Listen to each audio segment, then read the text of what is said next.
One, two, 1, 2, 3, 4. One, two, 1, 2, 3, 4.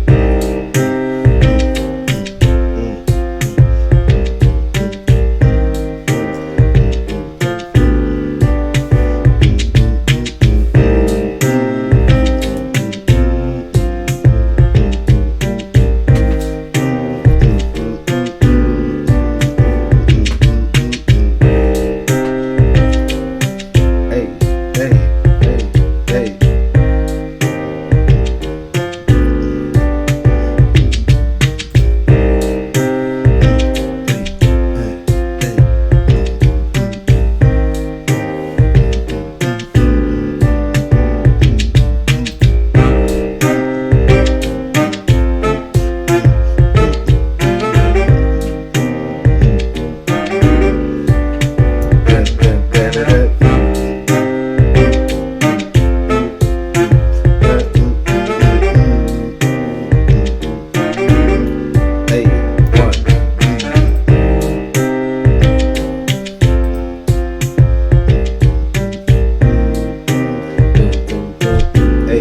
Hey, drop it out.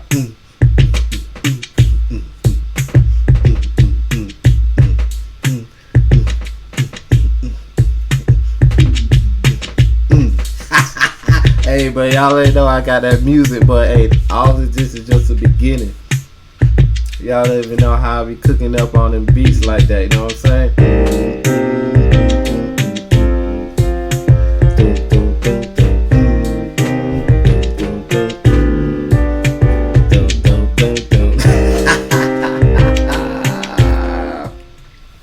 Hey man, just having a little fun, you know what I'm saying? Yeah man, I got all this in the working, man. We're gonna combine this sports realm, the fantasy realm, with the beats. Hey man, ain't nothing like when you getting jiggy in the contest, you know what I'm saying? It's all competition, man, but hey, you can't be making all them moves and you ain't got nothing to dance to. So you know what I'm saying? Hey, Solution gonna bring the beats too. That's just a little octane, you know what I'm saying? I ain't even that was a little 87. Wait till you get to the 89 and the 93 and what you ain't never seen of like the 98. Hey, we gonna put that thing all the way up to 103, 107. That's how we gonna be putting it in the gas tank. Anyway, man, took a few days off, had a little family business going on. We're gonna try to crunch a little something today, you know what I'm saying? For all the viewers that tapped in and took a little sneak peek. I hope you continue to come back. We're gonna try to, listen, man, we're gonna try to keep this thing under an hour if we can. But man, when you get it talking to baseball and crunching these daily metrics and these pitchers that need, I don't know what they need when they get on the mound, bro. You got teams giving up. Man, let's look at some. We're gonna run down these scores from yesterday, bro. Like the Rays had 11 runs against Kansas City. They pitching ain't good. 11-3. Then the Braves was in the shootout. 10-11. That looked like an NFL game, boy, going back and forth. That's like a perfect NFL game of offense, even though the score looked low, right? And then the Mariners had 13 runs on the Orioles. Like, man, you think you were running away with the bag when you got the Mariners, then you still competing with the Braves or Reds. Hey, to get to the top in DK, it's tough, man. When you get up there, you better celebrate it, man, because these games get out of hand so quick. If you have pitchers on the wrong end of the spectrum, you closing the app quick because they ain't a negative. Then you get a lineup where the bats doing good and then the pitchers looking like shit. Hey, it's a good thing. Like Trey Young be saying, another day, another opportunity when these players, when they fail you. But man, Padres had 13 runs. Well, we know Patrick Corbin shouldn't even be pitching in the league. He really got some clout because I don't know how they ain't sent him down for assignment. But that's just to show you, man, like, core pitching in the league is hard to find, man. Pitching, if anybody got kids that love sports, put a baseball in their hand. Because, listen, and have them pitch. Because pitching is at a premium in today's game. You hear me? Because these guys getting paid millions of dollars and they getting shelled like every time they get out there. I mean, let's look at teams like teams that we expected to do good that aren't doing good because they pitching. Yankees, Cardinals. I mean, Kansas City got a very young team. They got some years ago, but man, their pitching is terrible with Greinke and some of them people, man. So we gonna see what it do today. What's gonna be the recipe? You know what I'm saying? So they got a 110 game. We ain't gonna really get into that. That's kind of a showdown on DraftKings. The Cubs and Cardinals, kind of a Midwest showdown there. Um, Justin Steele has been pretty decent. He had, I'll just kind of speak on the preface of the game. He's been probably Stroman been doing his thing too, but those two have been kind of the backbone of the pitching there. And Adam Wainwright, I think he just got a lot of veterans behind him. His stuff is not really that good, but I mean when he's locating, and he is a seasoned veteran. He does have, he doesn't rely on brute strength anymore, and he's kind of a methodical pitcher right now. So I would definitely proceed with caution on him. That 5.57 ERA does really speak to a lot of damage that batters are doing to him, and they're just looking for him to get like a solid 5 innings every time he goes out. But he will have long innings where he can't get anybody out. He doesn't have a really strong strikeout pitch unless it's somebody that's not really a leadoff hitter or middle of the order kind of guy. He might get away with somebody in the 7, 8, 9 spot, but I mean he ain't fooling nobody up there. So if he was gonna take any of the pitchers, I would probably just go with Justin Steele in that one. You just never know what side of the bed the Cardinals bats wake up on. They got great names on paper, but man, when the game gets going, they look mediocre a lot, and that's what that team is. So again, we got the Mariners and Orioles. I mean, Mariners look really good yesterday. Do they have anything else in the tank to give today after all the runs they put up yesterday? Weather report looks like it's kind of partly cloudy there. They should be able to get that game in. Once again, they got Dean Kremer on the mound for the Orioles against Bryce Miller. And let's just kind of see a little track record of the teams. How I like to crunch it. How I like to look at everything. So let's pull up a new window, and let's go to MLB, and let's see if we can find a consensus very quickly. I'll pull that up on my desktop real quick, and let's also get here.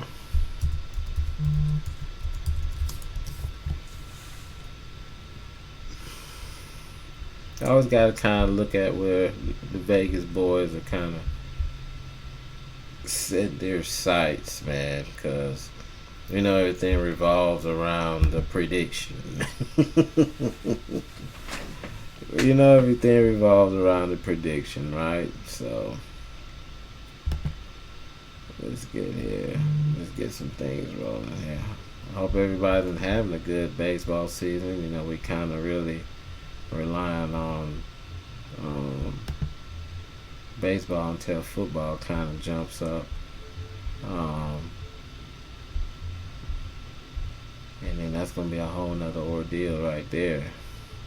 So again, these guys had a great game yesterday, man, but somehow they are believing in Dean Kremer. I have no idea why. Don't ask me why. I'm not a big fan of Dean Kremer. He has been able to kind of hold a fort a lot when he's gotten jams. His record is deceiving. I mean, he's been kind of escaping by his chin, man. I ain't gonna even lie to you. I mean, he's just at any moment gonna have like a really bad game that's gonna screw people over. But once again, I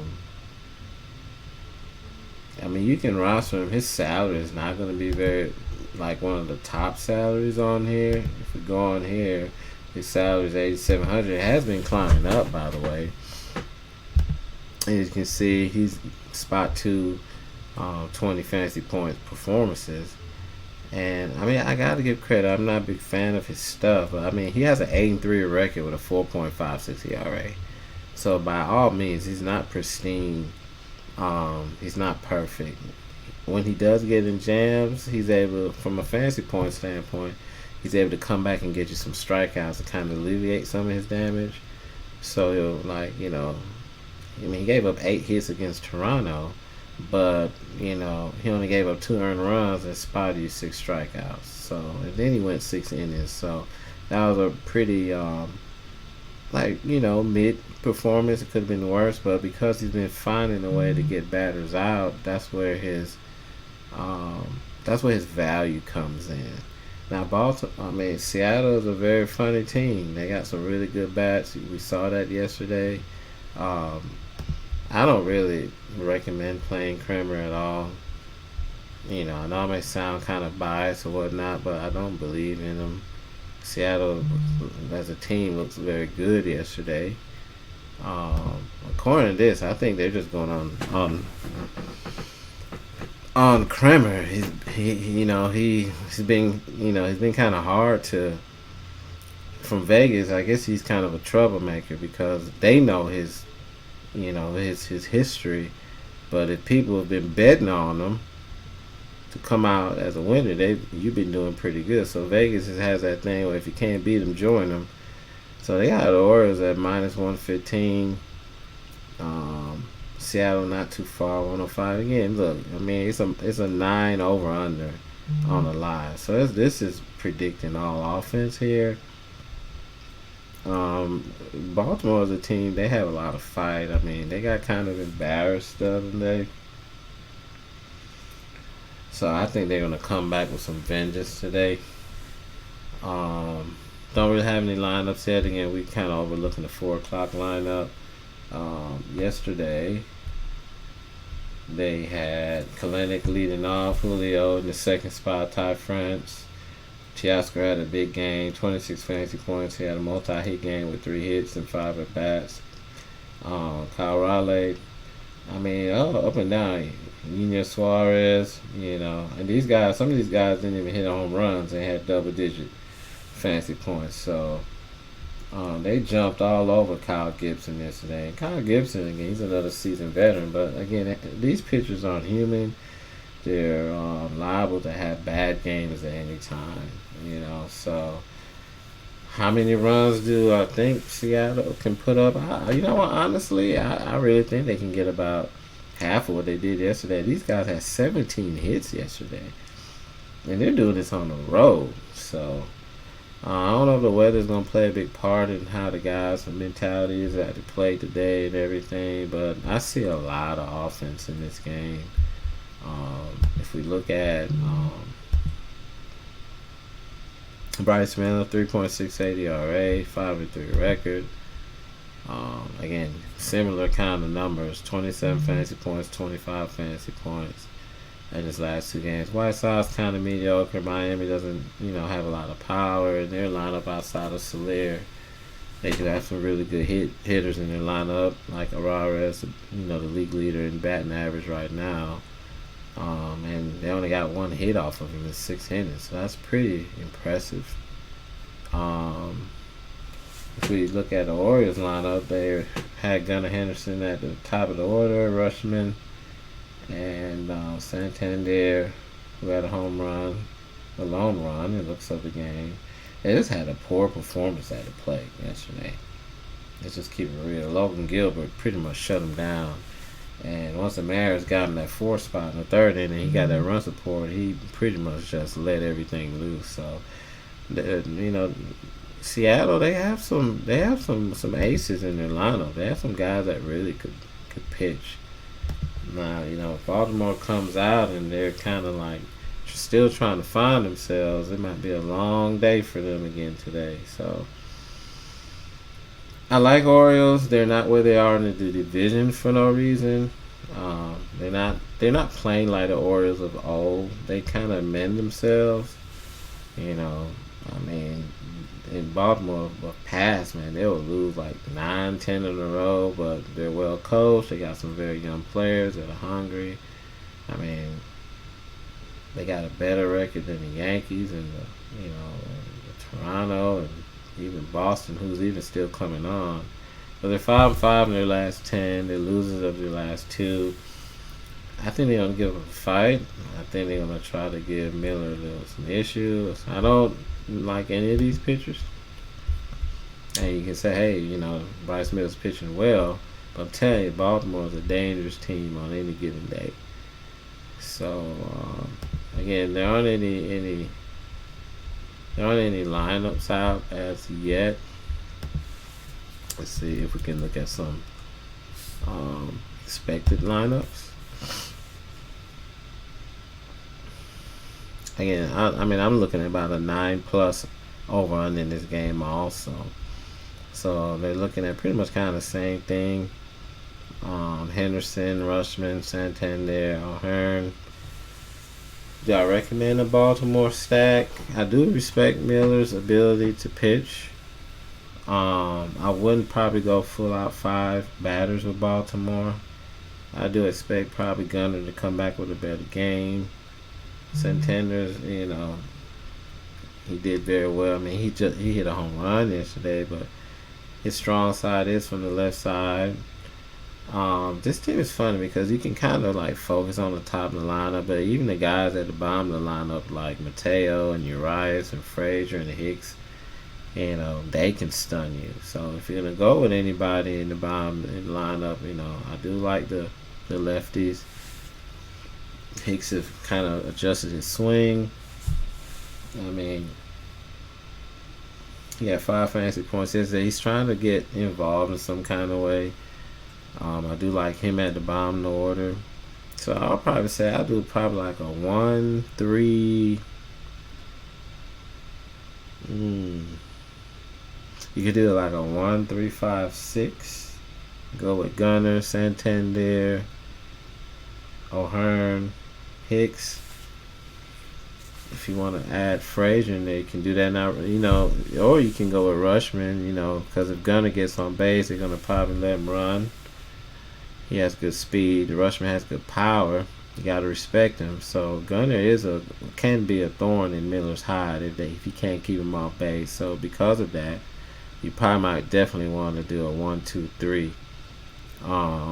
Maybe skip O'Hearn because maybe by the time they get O'Hearn, the runs have already come in. So that 1-2-3, and then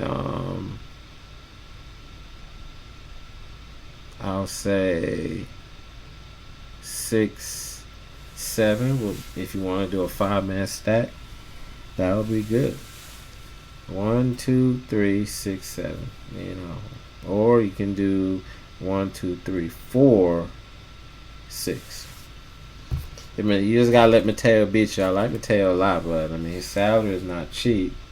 But he may not get as much batting opportunities and RBI opportunities there at the bottom of the lineup.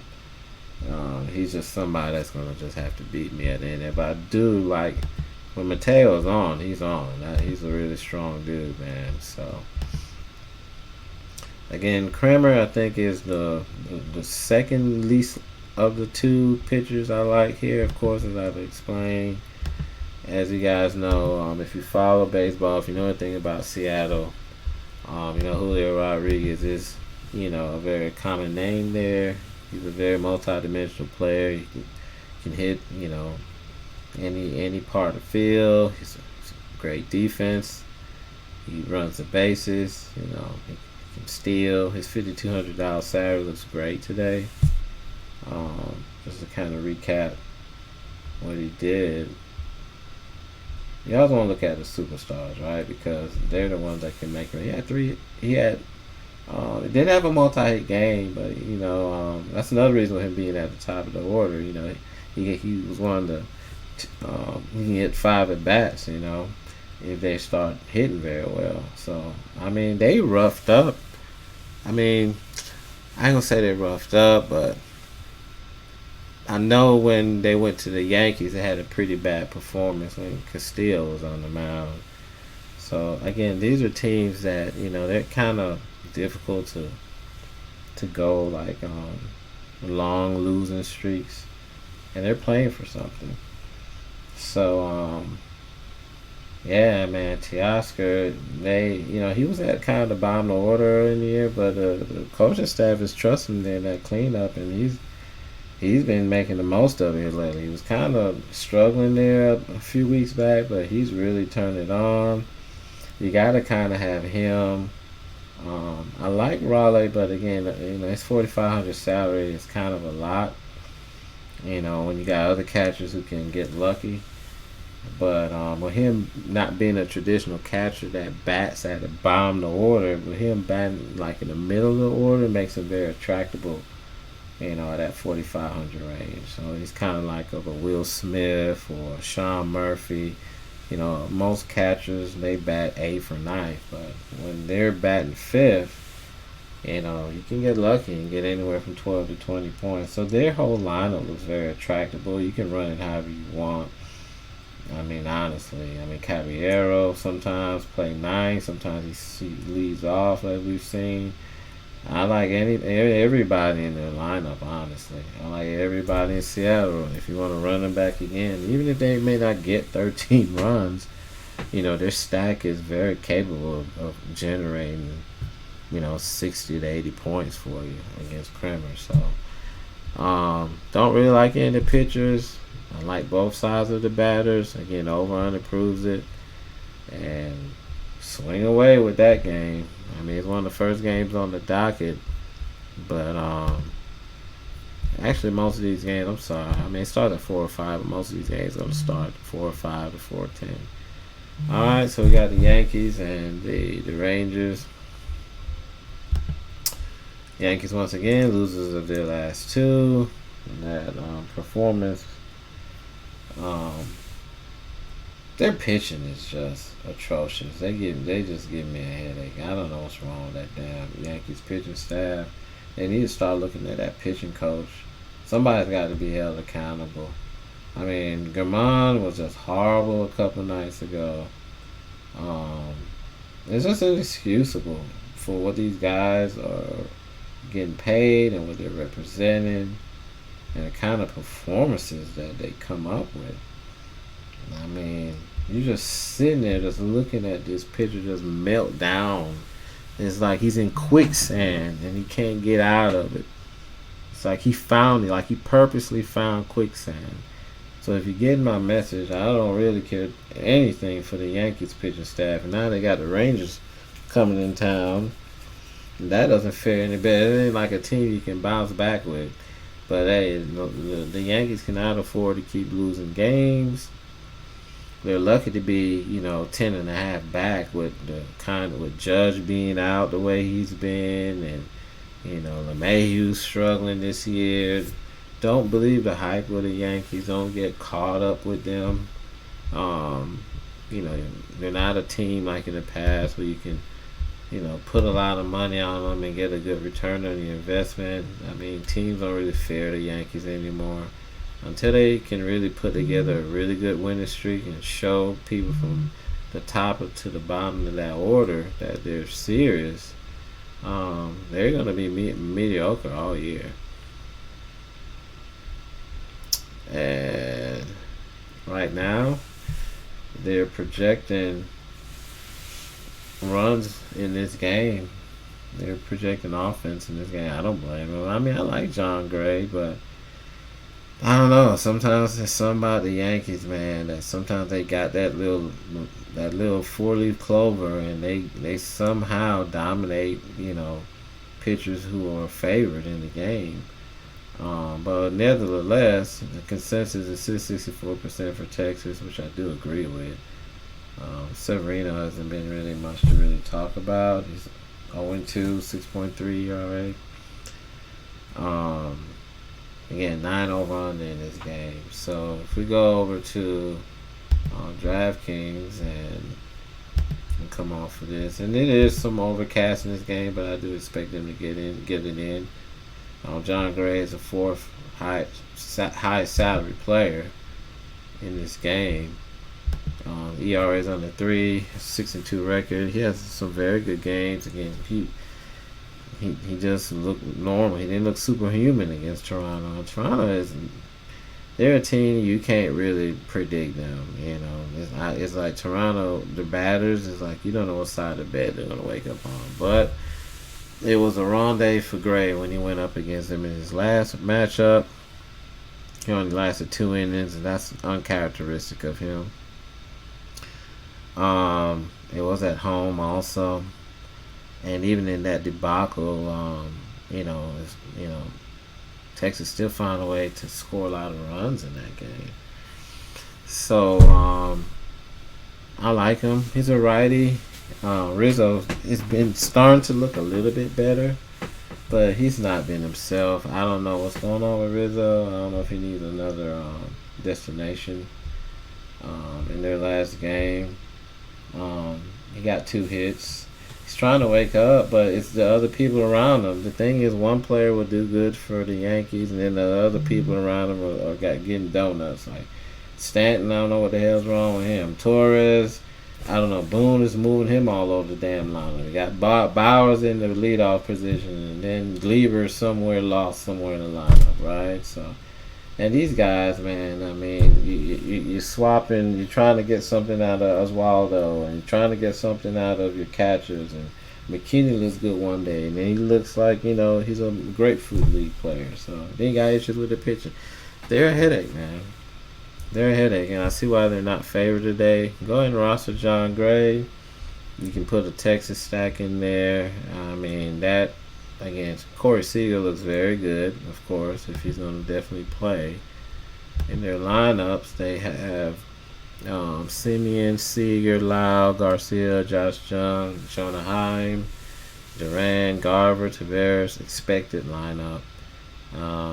Great leadoff hitter in Simeon. These guys are going to be expensive. Seager, Lau, Garcia hits for power. I mean, I like them. I like their whole top of the order, top of the 5. Tavares is nice down there. He's kind of sneaky in that bottom. Jonah Heim is one of the best up-and-coming young players in the league. I mean, I see some home runs in this game, and it doesn't look very good for the Yankees. Again, Stanton might wake up today. He hasn't really done much in the last 2 games. It's not like him to continue to just struggle like that multiple games. I mean, he didn't have any hits in the first game they played, and then on the 22nd, the last game of the Mariners, when they only put up 2 runs, I think I played him on that day. Again, 0. So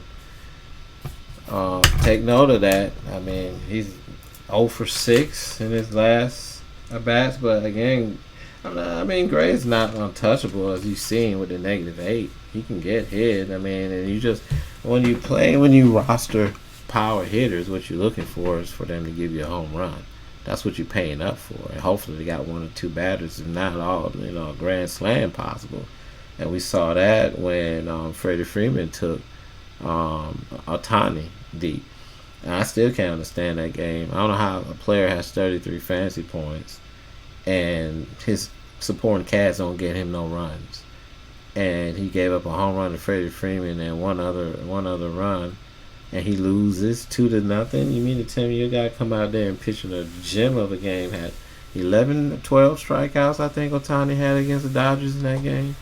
And you mean to tell me they can't get out 1 run against a bullpen lineup?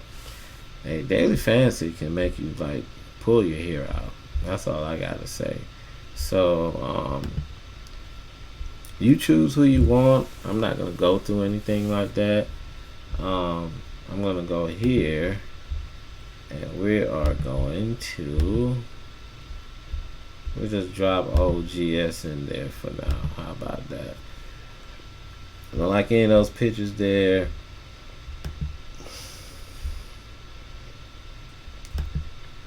$8,700. Definitely don't like Severino. Severino, I just don't see how he can get around Texas. I'm sorry. He hasn't really shown much. I do it once again. You can roster Rizzo. Rizzo's on the tear right now. If you want to pair up Rizzo with Stanton, Bowers can definitely at any point in time can get hot, but Gray is not. He's become very kind of, his IQ has risen, his situation with pitching has got a lot better since he's joined Texas. He's kind of really found himself, and that's good for him. And I mean, that was embarrassing in his last game. I honestly feel like he's gonna definitely follow up with a better performance. I know he's on the road, but when you're pitching at the level he is, it doesn't matter if you're in your backyard or if you're traveling.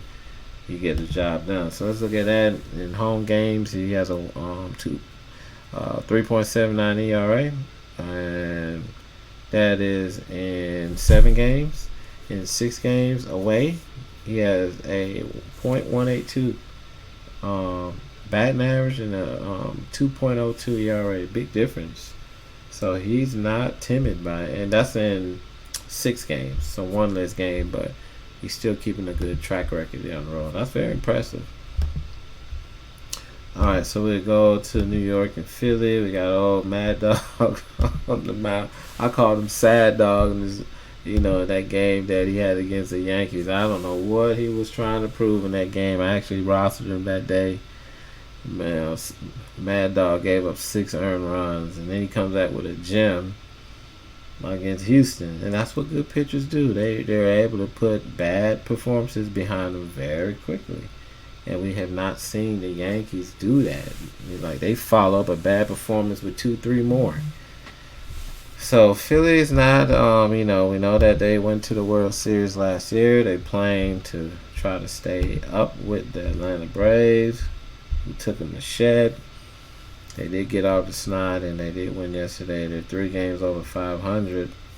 They're 9 games behind Atlanta, and they actually have to try to beat past Miami before they have to go through Miami to get to Atlanta. So a lot on this game. They don't really, the pitching on the mounds. Sanchez, he's not bad, but he ain't no Scherzer by any means. He hasn't won a game yet. He's kind of in the rotation right now. What he's shown so far against a mid underachieving Oakland team is he gave you 4 innings, and then he gave you 4 innings against Colorado. So we're not looking at a guy that can give you 6-7 innings. He's just kind of pretty much a spot starter right now, or someone they're looking at to kind of groom. Against Colorado, he didn't do very good, and that wasn't even in Colorado. That was in Philly in front of his own home team. So there's some question marks around him. Now his salary since he went up against Oakland went up another $1,000. So you got to ask yourself, is that worth it for someone who may not even get you a lot of strikeouts or much less even make it to the 6 or 7 inning? So this is definitely no for me. If you're gonna go with either of these pitchers, I'll definitely roster Scherzer in this. And let's see if we can catch up with these guys on covers.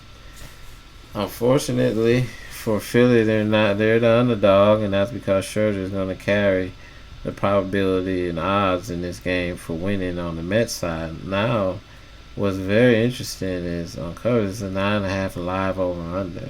That's very interesting. And I'm a proponent of saying that Scherzer has lost a little touch. He's not the Scherzer that we've known in the past. He's not as dominant as he was. He still got good stuff because he can still locate the ball. But if he's not locating, if he's walking, and then he gets like, okay, I'm going to just try to muscle the ball past these guys, it ain't happening. They're catching up with him and taking him yard, man. So, and he's, Philly, of course. If you know anything about Philly's lineup, they got some very good talented left-hand batters. So, but this is not like a shoe-in for Scherzer in any way. The consensus is 58% for the Mets and 42% for the Phillies. So, again, another NL East showdown battle. This should be a good game. It could be all about Scherzer, and then again, it could be all about Harper and Schwarber and Castellanos. It could be about Philly. The headline could be about how they knocked them out the game. So, how I'll play this, I do respect Philly a lot. Their lineup is Schwarber at the top, Turner, Castellanos, Harper. And, I mean, Philly, they're kind of just going through the motions right now. They haven't really caught steam yet. They did there for a minute, but I don't know if they're kind of waiting for Harper to kind of heat up or what, but this should be an interesting game. Um, really don't know. The Mets are underachievers by all means. I mean, look at their records: 34-41. They're one of the most highest salaried team in the league. That's terrible. So it's a critical win for them, and the thing about it, they're behind Philadelphia by 5 games. So if they're serious about it, if Buck Showalter is serious about anything, he got to get his guys together for this matchup today. Because if they lose to Philly, they got to win at least 2 out of 3. They're losers of their last 3 games. So this, I don't know what the rumblings will be in the clubhouse, but it should be all about winning today, and it starts with Scherzer. So I mean, how many strikeouts do I see Scherzer getting against Philly?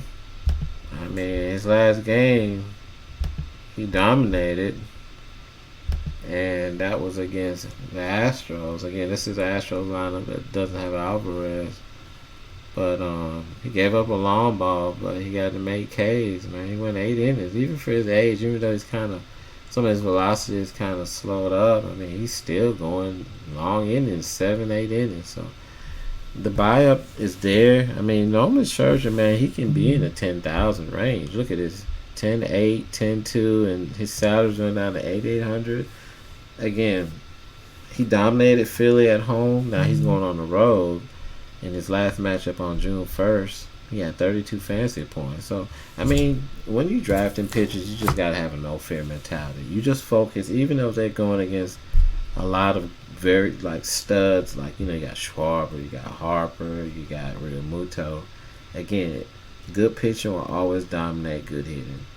It doesn't matter. If one has to be in the ring going at one another, if good pitching has great technique, and great velocity, is nothing that a bat can do. It's nothing. They're going to be sinking like he did against him in the last matchup. So if you look at it from a simplistic standpoint, he had a great performance against them the last time.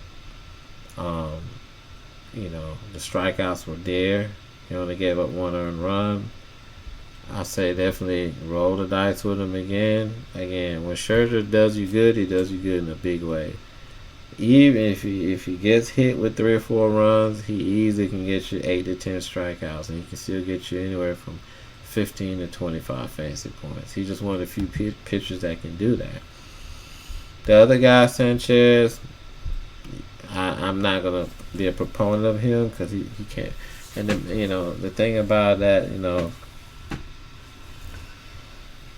the Mets do have Alonso back in the lineup. So, I mean, they got some guys that, if that lineup gets going, can be a lot of issues for him. So, yeah, I am liking New York, and they can't lose 3 games in a row, man. I mean, that media is going to be all over them. So, I mean, going against Alonso and Lindor and Marte, and I like their whole lineup against Sanchez. Honestly, I do. You can stack it however you want. Get a little bit at the bottom if you want. You can throw Pham in there. I mean, if he walks Alonso to get the Pham, I mean, of course, Pham ain't no Alonso, but Pham does still have some pop in his bat. So definitely, the Mets look good, man, today. All right. If you want to go contrarian and go against Scherzer, by all means, I have a big beware sign on that. But just like, it can be big dividends for a great pitching debut against Philly once again for Scherzer. It could be the same for Philly. If he misses, with a breaking ball or one of his, breaking pitches to Schwarber or Harper, I mean, they're going to take him out of the yard, man. And, I mean, he's had some issues walking batters, too. So, it's a flip of the coin with this. It just depends. Do you want to go to pitching and line up some bat? I think and I feel like the edge is going with the better pitching with Scherzer and having a better batting matchup against Sanchez. That's how I feel. Or you just scratch both pitchers and you just you roster. If you don't want to get bit by the bug of Scherzer having a bad outing or he gets knocked out the game early, you just take some of the batters from either side. Just play the bats. All right, let's try to move on. Got Arizona and San Francisco, and if it's a game that I can kind of easily dissect, I'm not gonna really stay on it too long. Um, and it looks like they're doing a bullpen game here in San Francisco. And Merrill Kelly, 10 grand. I mean, and I don't know if he's worth 10 grand. Honestly, I mean, he hasn't been at 10 grand all year. Again, I tell San Francisco, the team against any right-hand starting pitcher, I don't give a damn who they roll out there. If their left-handers are healthy, they're gonna give anybody, any right-hand pitcher, hell. I'm telling you. And even though Estrada's not left-handed, he's still a great hitter. So, looking at Jock, he didn't go yard yesterday, but he did get a hit. He scored 2 runs. Beware of him against Merrill Kelly, Conforto, Casey Schmidt can get. Now, what's going to hurt them is Yastrzemski being out. Flores is out. So that's probably why we look at the consensus on this. They probably got a good consensus for Arizona because they got some key guys out. I'm not gonna even lie. So it is looking good for Kelly. San Francisco is more of a pitcher's park. The over-under is kind of low. Anything that's under 9, and you're looking at some of the key components of San Francisco bats being out, that's kind of speaking of pitching.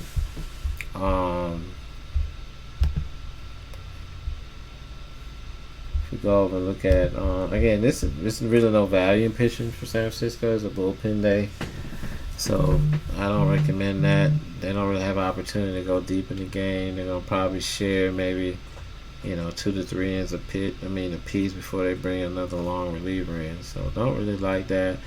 If you're gonna go anybody, I say go with Jock Peterson, and Conforto. If Sabo gets in there, he's definitely due for a home run here. I mean, I do like his kid. I mean, I like his presence at left hand bat. Those are kind of players I would kind of go at.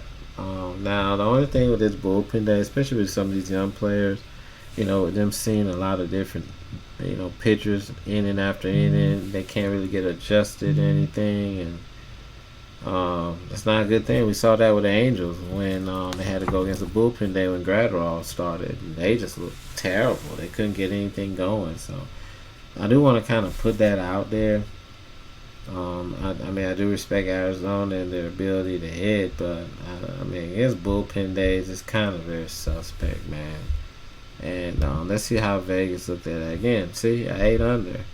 So if you're gonna go with, you gotta go with the cream of the crop. I know Corbin Carroll 6,200, but with him getting 4 or 5 at bats against these righties that they're gonna put out there, I'll put my money on that. I wouldn't really go too much deep into that. You can maybe put in Marte if you want to, but Arizona, once again, they're an achieving team this year, and if you're gonna roster them, you're gonna have to pay the price. They're holding on. It's gonna be a good game. San Francisco, they're only 2.5 games behind them, and they're gonna be very well coached. They don't come and be ready to play. So they're winners of 1 and 9-1 in their last 10. So it doesn't matter who's out. They got that next man up mentality, and that's something you want to put your money on in daily fantasy. You know what I'm saying? So got a lot of pride in San Francisco. I do like what they're doing there. I hate when I don't bet them and I'm going against them because the guys who pick him, man, they just for some reason they just find a way to pass me. So don't really like any pitchers there. You can definitely roster Kelly, even though I just hyped up San Francisco a lot. But I mean, they do have some holes in their lineup. You probably want to roster like the two lefties and maybe Estrada if you want to go contrarian against Kelly. I won't get a lot of bats out of that game because, like I said, they're kind of focused on pitching in that. That's gonna be more of a pitching deal. But again, you can't really put too much stock into Walker and the other guy behind him. So I mean, Kelly might give up 1 or 2 runs, but his ability to strike batters out, he's looking very appealing right there. 61% for Arizona, 39% for the Giants. All right, and let's see what else we got going on here. And oh my God, we got Oakland and Toronto. What can I say? Let's go ahead and see what this fool talking about. Oh, Matt Chapman, has he done anything against his old team? I don't know. I really believe Matt is playing with an injury. He did have that good game against Miami, but man, if you look at his log before that one game with Miami, we had a couple hits and a home run. Man, he has been really like off target. I don't know if they need to move. I don't know if they need to move him. I don't know where they're gonna move him because they're gonna Springer's their leadoff guy. Bichette is there too. They sometimes been running Belt there at 3, but it's sad. I really expect this. He was always one of my favorite players when he was with Oakland, but his power numbers are just not there, man, at all, man. He's had so much. He's such in a great position in that lineup, batting behind Springer, Bichette, Guerrero. They might have Belt up there. I mean, 35 RBIs, man. Come on, Chappie, man. So he didn't take him the yard yesterday. I'm calling him out today. I'm gonna drop him up in here in the old lineup. Let's see. I mean, I did roster Bichette and Guerrero yesterday. Bichette, he hit the ball pretty hard, but just missed it going out of the park. I mean, this is my other favorite team behind the Braves. Again, I'm a hometown guy here in Atlanta, man, and this is my second team behind the Braves, but they're doing disservice to the Toronto fans, man. They got so much talent on this team. They got bloodline players like Guerrero, and Bichette, and Biggio. And I know their pitching is a big issue, but I'm telling you, man, this team is unlike. Man, Guerrero should have way more than 10 home runs. The 278 average, he's chucking that out, man. But watch out for this team because they can act when they get their act together. They can put together 8, 9, 10 games in a row. So they're going against some guy named Harris for Oakland. He's 5,900. He's a lefty, which is not going to be good for him. I don't care what he did against Philly. I think it just probably was they took him for granted. He got hit hard against the Mets back in April. -15. He kind of mended himself and then went down that road again, which is impressive. I mean, I give credit where it's due. I mean, he took 21 fantasy points against Philly. He only gave them 2 earned runs, and Tampa Bay 19. So that's impressive. He's still lefty, but that's the thing. A guy like him will do good against Philly and Tampa, and then he go play Toronto, and they'll put up 6 on him in the first inning. Got a little bit of strike out ability, but not very consistent. Don't really like this guy. I mean, 4.45 ERA, .99 WHIP. As you see in those 2 games, when he's not walking anybody, he's doing good. But when he does, that's when he gets into some issues. So, I mean, Toronto can strike out a lot. Don't get it twisted. But roster Toronto there. I like them. Don't ask me why, but I've been watching them closely a lot. On covers, they got a 75% consensus for them. 25% for Oakland. A 9 over under. I'm pretty sure Toronto probably got at least 6 of those, if not more. -265 on the money line. Um, yeah, I like Toronto today. Another guy who I'm probably gonna drop in here as I build this winning lineup for you guys, and I think he's gonna come around. He's been trying at the plate lately, but he's just been giving up. He's just been coming up a little short. That's Springer. It starts with him getting the team going. He didn't do well. I mean, he hasn't went yard in a minute, man. We saw him over a week. We're really looking forward to him getting a stolen base, getting a double, getting a multi base hit today. That donut, he didn't. That doesn't resonate really well with me. I mean, he's got a good matchup. He's gonna probably get at least 5 at bats today. And high over under. I mean, he's gonna be part of it. He's definitely gonna be part of it. So, I like anybody in Oakland. Again, there are opportunities. I mean, Chris Bassett didn't look good yesterday. Again, that's been their thorn in their hide with Toronto. Their pitching has been bad. And Barrios is not impressive either. I mean, they're gonna give up some runs. I mean, I'm not gonna lie. I mean, Barrios has had some very good games, and he's had some very mediocre games. Don't take Oakland for granted. They have nothing to lose. That's my motto in my analysis of that team. I love Ruiz. He's the second coming of some shade of Ricky Henderson. Noda has some power. Noda went deep the other day. Great left hand. Seth Brown and Noda are very good.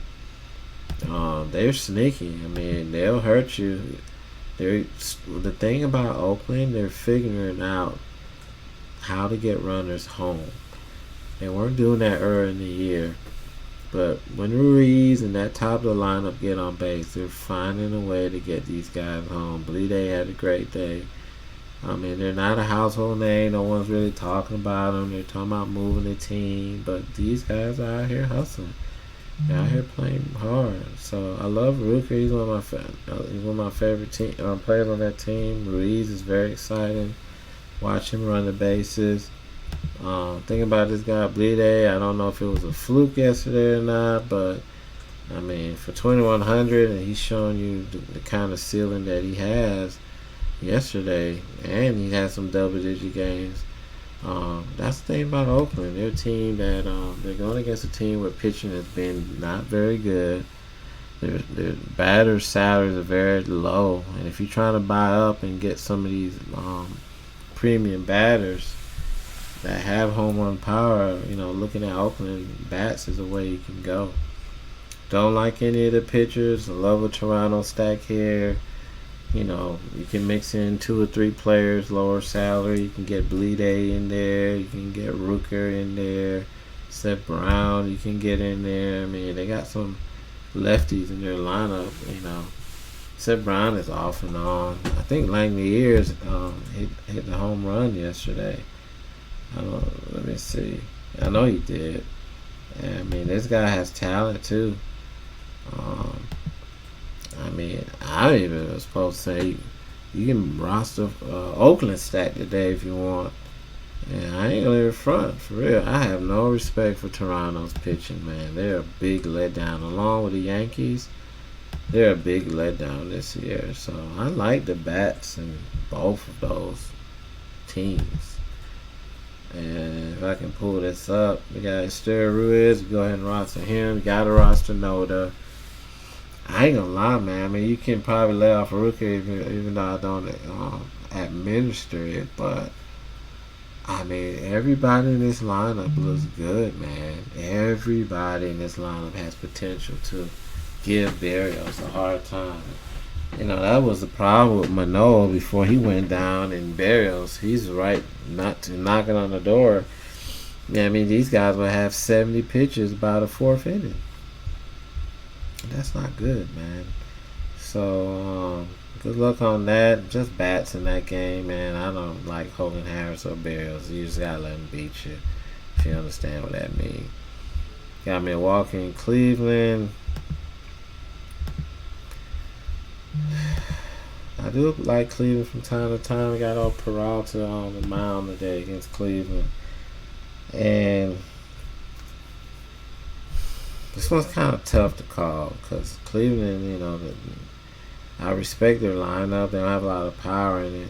Every once in a while, Naylor or Ramirez can give you the issue against a right-hander. But Freddie's been shaking all year, but then he's been pretty consistent. When he's on, he's gonna get you them strikeouts. 9,300, kind of where he needs to be. We know Cleveland doesn't strike out a lot, so that doesn't really fare well for him. The consensus in this game is 60% for Cleveland, which is very foretelling because Peralta has been a good pitcher. I mean, he's had some bad starts, but at the end of the day, the thing about him is that he has good stuff. Tanner Beebe, again, no one. I mean, I think Beaver didn't even have a really good game yesterday. He started out good, so I mean, no one's really talking about Cleveland's pitching like that.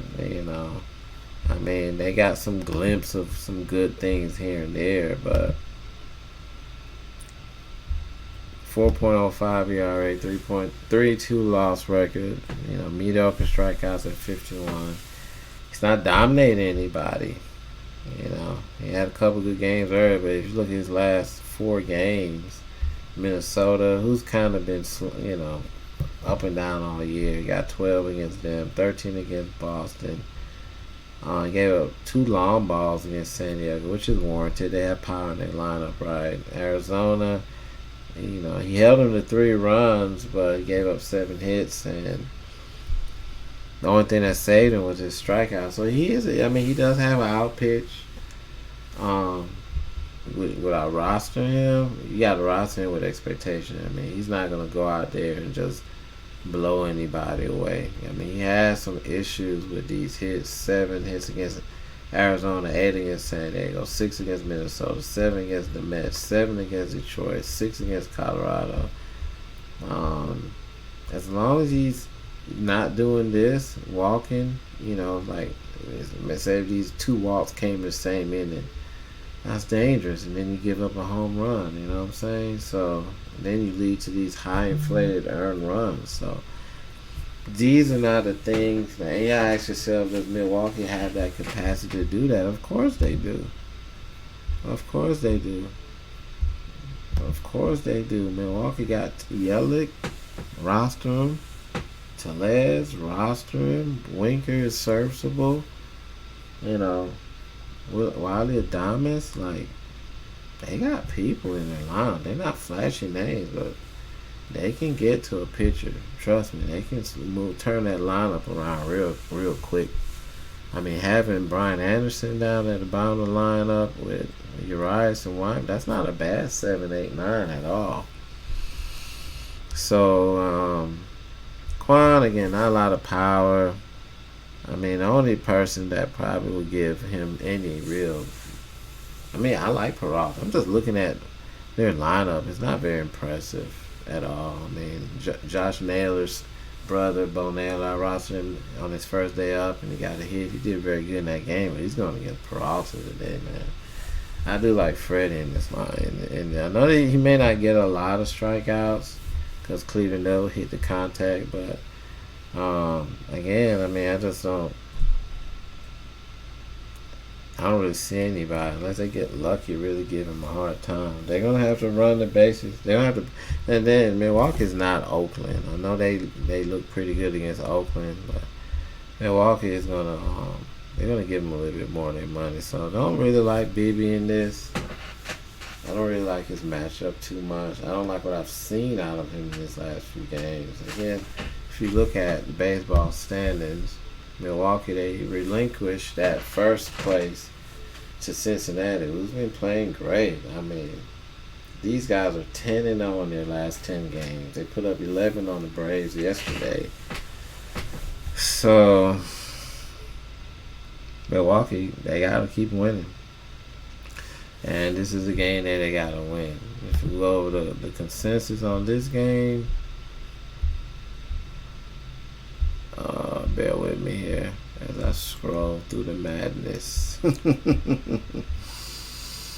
40% for Milwaukee, 60%. Again, they're drinking the Kool-Aid with BB, man. I can understand it. I mean, Peralta's ERA has not looked great, but trust me, I mean, like, the power in their lineup against the Peralta stuff is, I give Peralta the advantage in this, you know. Unless he goes out there and does something stupid and walk Quan and put Rosario on, and then Ramirez takes him out for a 3-run home run, which I've seen Peralta do before. That's the kind of the only way that I see Cleveland really run away. Freddie will have to lose this game to me. The over-under is only 8.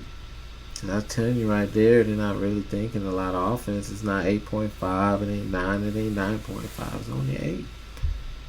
So get your Peralta in there, get some left-handers against BB. You can roster the heart of that order and hopefully get lucky. That's Ramirez. We've seen him have a 3 home run game earlier this year. I do respect Naylor's power. Josh Bell, you know, he hits better from the left side, so I will target that middle of the order and just roll the dice and see if you can get a couple home runs or some bats in against Freddie. But it ain't gonna be easy, I can tell you that. I do like Freddie today. Alright, and we're moseying along. We got Boston and the White Sox. Let's look at this here. And Duran, Yoshida, Turner, Devers, Duvall. Kind of the usual suspects there. You're liking Boston in this? I mean, I do like Paxton. Don't get me wrong. I don't really have a lot of respect for the Sox. Let's see where they stand currently.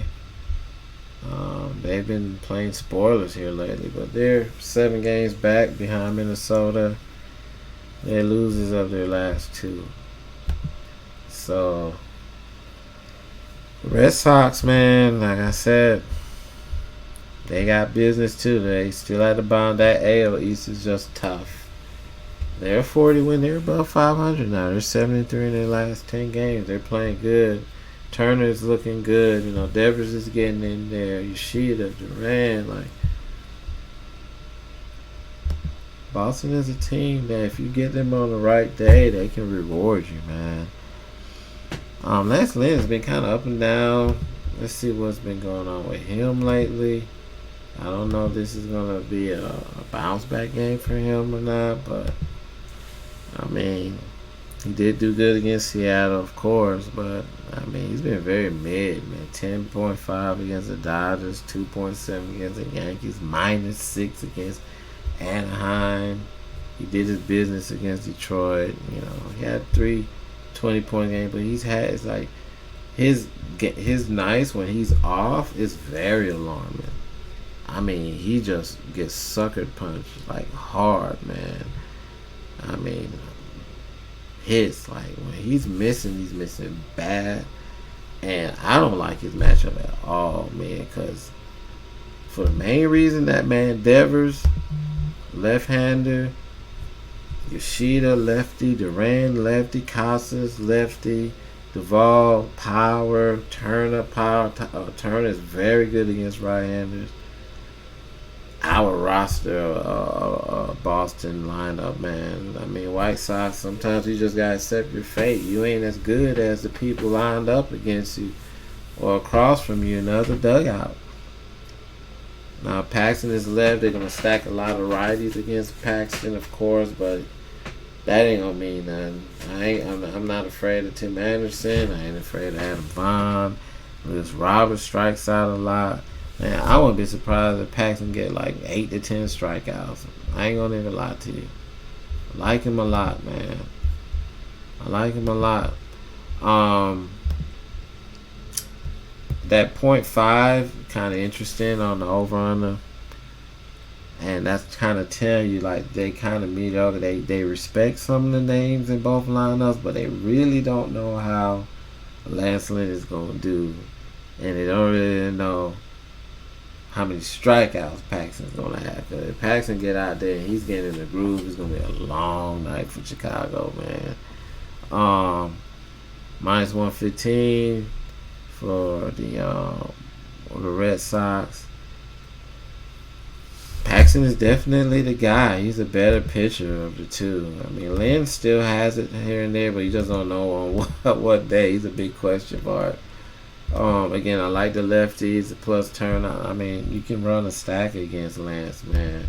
I know he's coming off a good game. He's like, yeah, you're like, why? Why would you do that? The guy has great stuff. He just put up 38 fantasy points. You know, he had to. He's been pitching like shit lately. But and that was on the road. I don't know how. Let's say on his home games, he don't like Comerica Park. I mean, 7.64 ERA at home. That's bad, man. You gonna roster somebody like that at home?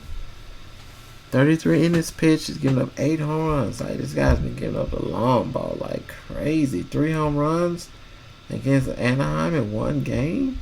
3 home runs in one game against San Francisco. Lefties is who you can't deal with it, man.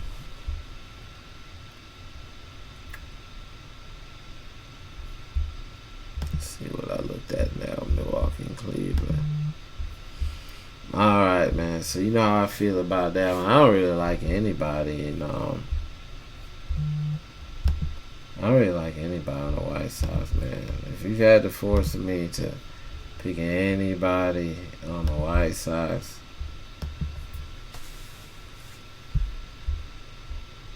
let's see, excuse me. Let's go ahead and clear off some of these other tabs. I just really have a lot of respect for Paxton today. Honestly, he's one of my favorite pitchers, man. I mean, I even liked it when he's with Seattle, man. Honestly, I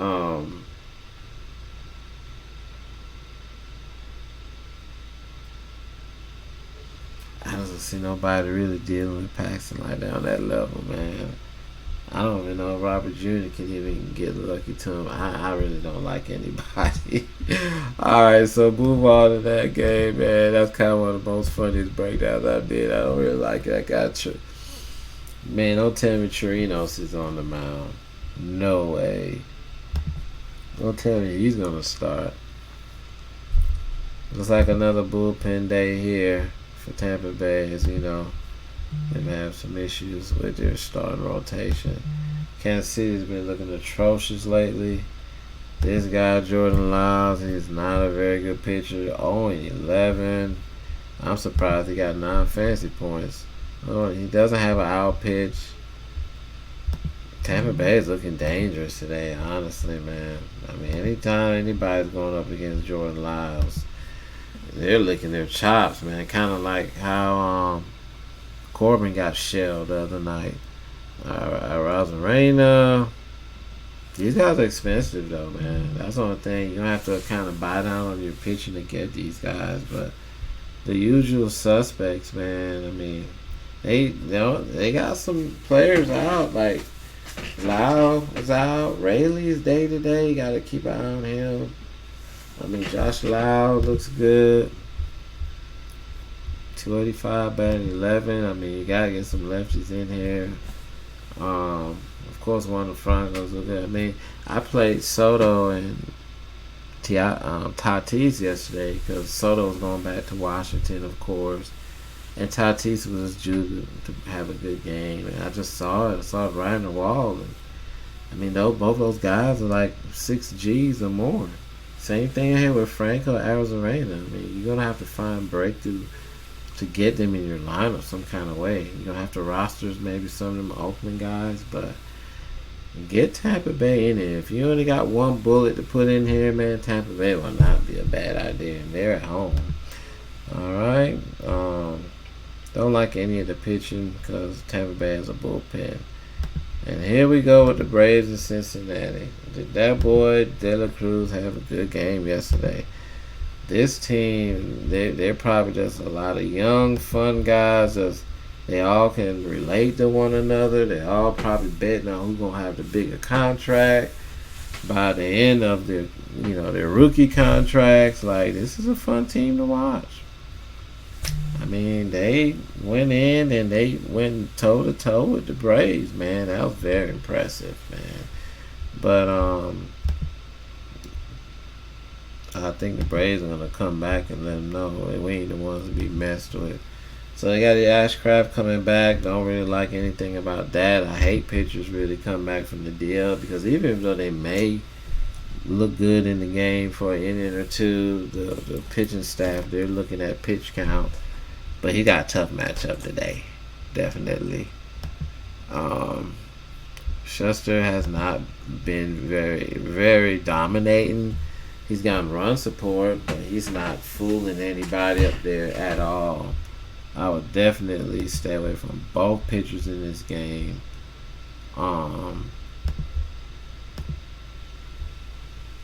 India, I don't know, Votto had a field day with the Braves. He always does.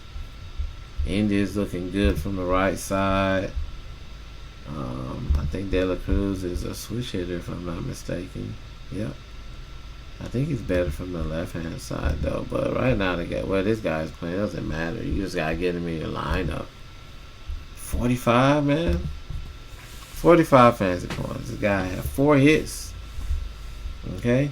Dude hit for the cycle. Dude got 1.074 OPS. How do you not play somebody like that?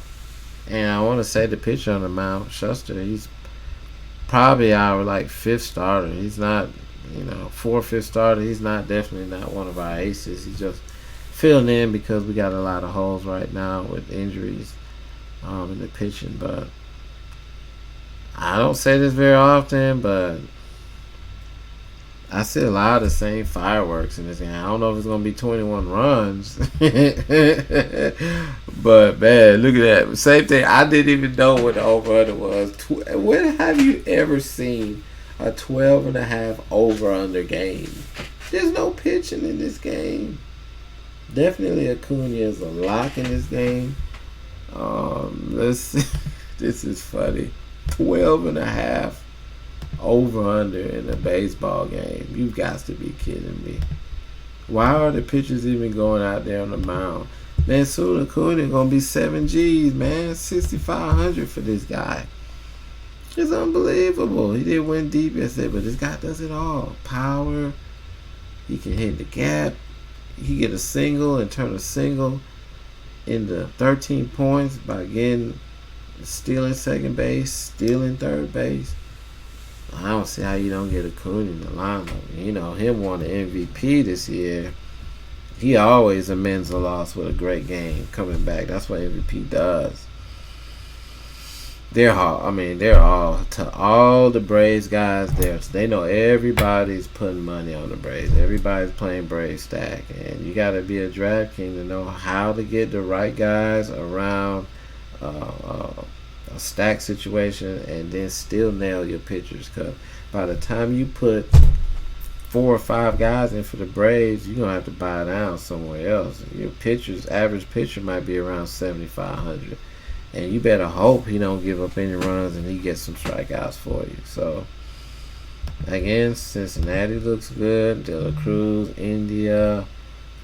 I'm not certain if Votto's going to play today because of the left-hander on the mound. They may bring him back because he had such a great game yesterday. Fraley is good. Friedel, Stevenson, he didn't do anything yesterday. You might want to look out for Stevenson. He's going to be looking for some redemption, but I like both teams, honestly. I really do. I think it's going to be a fun game to watch if you got League Pass or if you're near the Atlanta area. We know Atlanta has some great lefties in their lineup. I think Matt Olson had a hell of a game yesterday.